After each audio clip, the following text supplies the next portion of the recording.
over. Let's move over to politics for a second, because Mayor Pete raised $7 million. It was a big shock. He was not expected to do that well.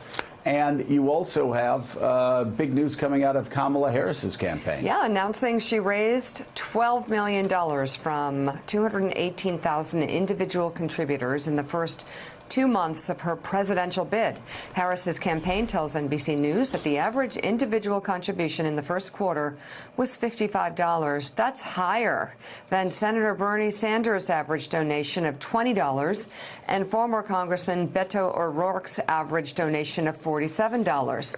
The average online donation given to Harris's campaign was $20. The campaign also said that 98% of her contributions were under $100. I think this is a big moment. Yeah, no, this is great. This is a great moment. I just want to say, Jim Vandehei, there's suddenly, you know, it used to be who got the bundlers, who got the big money, and now we're hearing who has the smallest donations. You know, it's like it's a race to the widow's penny. You know, nothing but poor widows in the back of the church weeping handed me a penny, and you raise it together, and I raised $5 trillion. What are you saying? What I'm saying is this obsession on $27 an average. No, it's a good thing. 40. You know what? I hate to burst everybody's bubble, and I hate to go against, like, you know, I hate to go against conventional wisdom because, my gosh, it sure is locked in on the left. But guess what money is? Money is money. And it's not about money. It's about money when you're running campaigns. So if somebody comes in and they raise $50 million a quarter and a lot of it comes from big money and bundlers, do you know how that money spends? That money spends like money. This is Joe. This is Uncle Joe's fireside chat in the morning about money. Yeah. This obsession about it has to be small. Yes, it's very impressive that Bernie Sanders can raise $14 trillion with an average of $27. But at the end of the day, when you're running out of money and Iowa's a week away, you know what you need? You need money, Jim. That's what you need. And I would say it's not just the money. There's also the sort of race sometimes to have a pledge that you're not going to attack your candidates. Like, I'm pretty clinical about this. To win elections, you often do need money to run ads.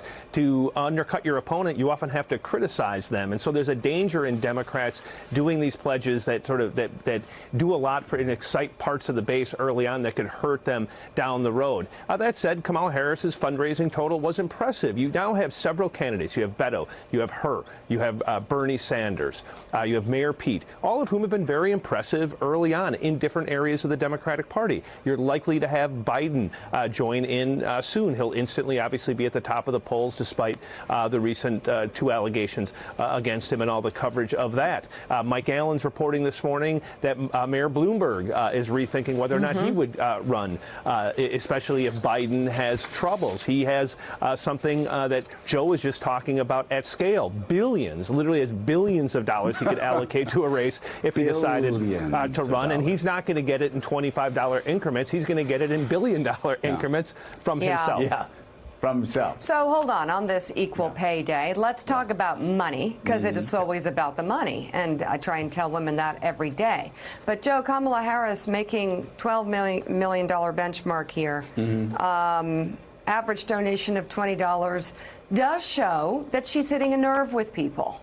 And in such a crowded field, I think this kind of money does matter, and it's a big news story, as big a news story as Mayor Pete's $7 million. No, it is. Maybe bigger. Speaking of money, let's go to our money man, Steve Ratner. Steve, first question, can I borrow some money? Oh, my God. The second question is... $20, yes, absolutely.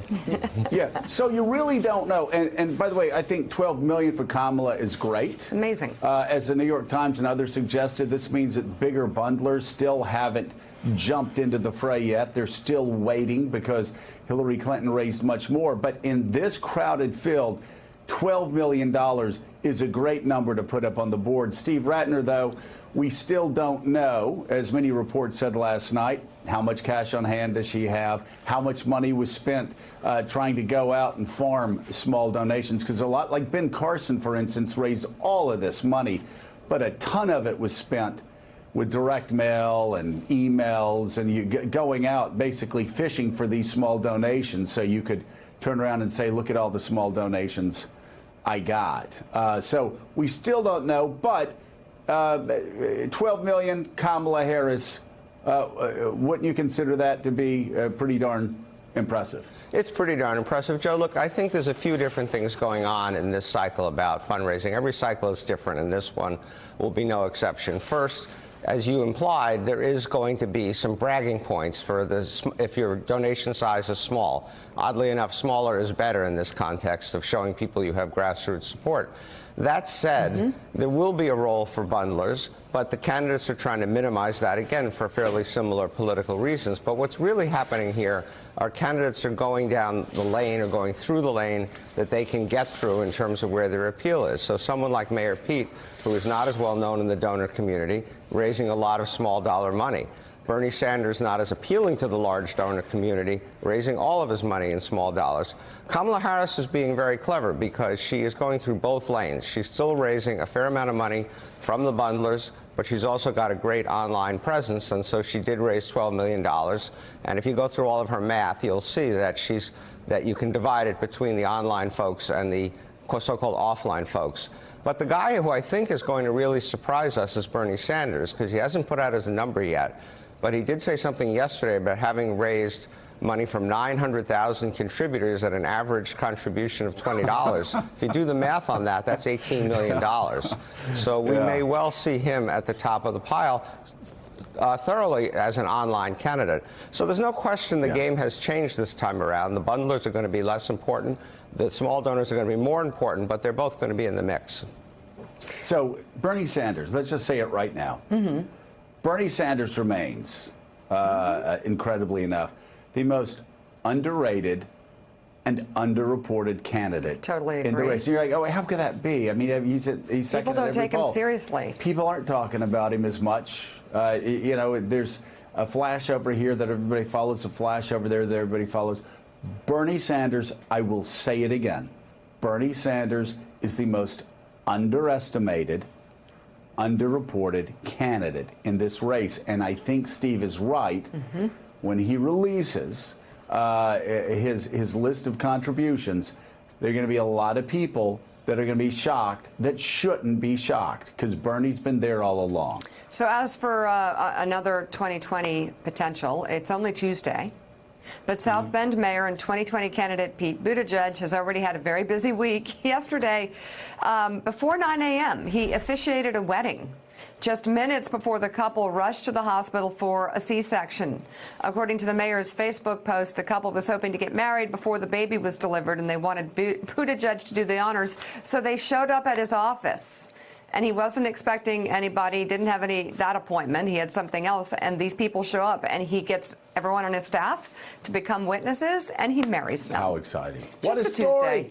Or just a Monday. All right, for still America's ahead. new mayor. Still ahead on Morning Joe, we'll dig into the conversation surrounding Joe Biden right now. New York Times columnist David Brooks offered this perspective, quote, "When I started covering politics, I was struck by how often politicians made physical contact with voters and journalists. It wasn't about sex. It was about connection. Joe Biden, who emerged in that era, is one of the finest people I've ever covered." But there is clearly another viewpoint to this story. We'll talk about all of it just ahead. But first, thanks for checking out MSNBC on YouTube, and make sure you subscribe to stay up to date on the day's biggest stories. And you can click on any of the videos around us to watch more from Morning Joe and MSNBC. Thanks so much for watching.